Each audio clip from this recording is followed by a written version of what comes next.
দীর্ঘদিনের টাকাটা যাতে নষ্ট না হয়, এটা খুব ভালো জিনিস, স্টিলের জিনিস তো এই জন্য এটা ওই ব্যাংক বানাই নিলাম এনার কাছ থেকে। এটা দিয়ে অনেক কিছু তৈরি করা হয় এনে, বিশেষ করে তো আগে তো মনে করেন এনে কাজ করা হইতো বেশিরভাগ আপনার লঞ্চ, স্টিমার, শীট দিয়ে আগে তৈরি করা হইতো তেলের জিনিসটা মোটরের সিস্টেমে।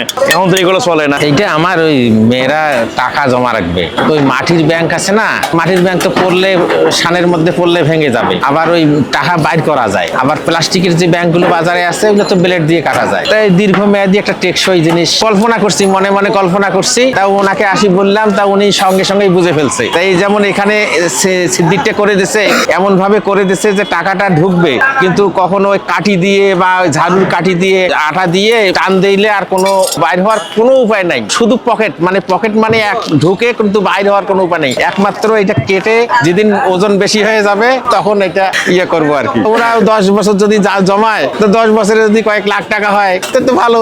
আমার দুই মেয়ের জন্য দুইটা বানাইলাম। এর আগে দেখে গেছি, কিন্তু যে ওই জায়গায় পাওয়া যায়, কারণ বাজারে পাওয়া যায়। আমি পরামর্শ করছিলাম যে আসে ওনাকে বলবো, তা উনি বলার সাথে সাথে বুঝে ফেলছে। আমি এটা কল্পনা করছি যে কলেজে আমাকে বলছে যে বাবা আমাকে একটা ব্যাংক বানাই দাও তো, যেটা কাটা যাবে না, ভাঙা যাবে না, কেউ চুরি করতে পাবে না। তা আমি বলে আচ্ছা ঠিক আছে মা, আমি বানাই দেবো, উনি নিয়ে যা দেবো, টাকা জমাবে।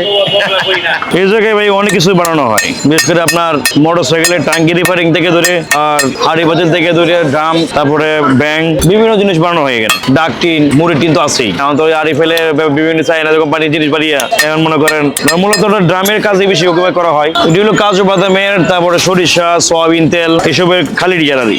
বিশেষ করে এটি বর্তমানে দোকান থেকে আসা হয়, দোকান তারা বিক্রি করে, তেল বিক্রি করে, তাদের কাছ থেকে আসা হয় আর অনেকে আবার হোটেলে নেওয়া হয়, হোটেলে বাবুর্চিরা কাজ করে না, এখান থেকে ওরা খালি হয়ে গেলে ওরা বিক্রি করে দেয়। আপনার ফেরিওয়ালার কাছ থেকে, ফেরিওয়ালা আমাদের কাছে দেওয়া যায়, আমরা কিনে রাখি ফেরিওয়ালার কাছ থেকে। টিন দিয়া বিশেষ করে এটার মধ্যে আপনার মুড়ি টিন বানানো হয়। প্লাস তারপরে আপনার অনেকে তেল বিক্রি করে দোকানে, হাফ ডাকনা, ফুল ডাকনা তেল বিক্রির জন্য ডাকনা বানানো হয়। তারপরে আপনার গ্লাস সিস্টেম দিয়ে আপনার পেটিস, তারপর চানাচুর ইত্যাদি মুড়ি, হলুদ মুড়ি সেগুলো রাখে। ওটা নাকি দোকান আছে না, গ্লাস দিয়ে আবার টিন দিয়ে বানানো হয়, মুখ দিয়া এটা ওরা রাখে মালামাল। গরমের দিন গরম থাকে, আর শীতকালে মনে সাথে ঠান্ডা হয় না। আর প্লাস্টিক তো মনে করেন ঠান্ডা হয়ে যায়, আবার গ্রানও হয়, অনেক সময় দুর্গন্ধ হয়ে যায়। আগ্রহ বলতে কি, আগে তো চলতো অনেক, এখন প্রজন্মে যারা আছে নতুন, এরা তো মনে ডিজিটাল মানুষ, এরা প্লাস্টিকই ব্যবহার বেশি করে। আবার যারা মনে করেন বুঝে যে প্লাস্টিকের সমস্যা, এরা তো ঠিকই আবার সেটা জিনিসের মধ্যে রাখে। এগুলো বালতি দিয়ে আপনার স্টোভের জন্য, কাবাবের জন্য বানানো হয়, বারবিকিউর জন্য বানানো হয়। তারপরে আপনার এই যে হালিম, চটপটি বিক্রি করে, ওরা স্ট্যান্ড বানানো হয় এটা দিয়ে, চুলা রাখা হয় ভিতরে।